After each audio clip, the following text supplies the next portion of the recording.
Recently, I finished reading a sprawling historical novel about the rulers of England and France in the 12th century. The story was full of intrigues, plots, assassinations, all intended to secure power for various noble families.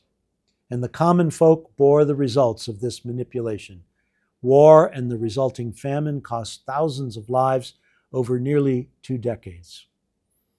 The Bible has similar stories, but today we hear a refreshing change.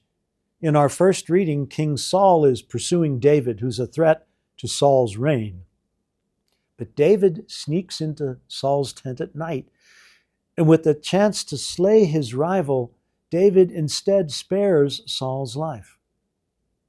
Our liturgy today pairs that story with Jesus' challenges to his audience to reverse the all too frequent narrative of human violence.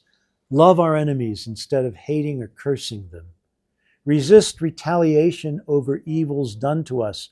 Instead, replace vengeance with generosity.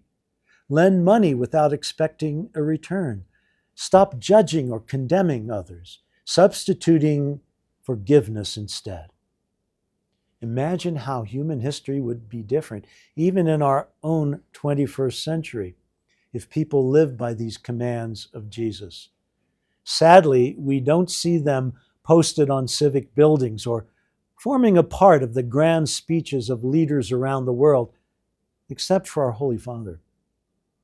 The kind of life Jesus is spelling out is radically different from our human tendencies. St. Paul tries to describe this for the Corinthians when he writes in today's second reading that just as they have inherited their existence from Adam, an earthly man, they now bear the image of a heavenly man, Christ.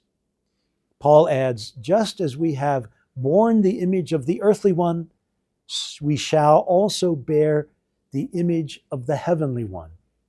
Jesus says it another way. If we follow his radical way, we will be children of the Most High. He reminds us that these gospel commands flow from the way God treats each of us, with kindness and mercy, even to the ungrateful and the wicked. None of us holds a medieval scepter or wields great power, but we have transforming missions right here where we live today. Jesus' law of love is one we must write on our hearts and practice daily.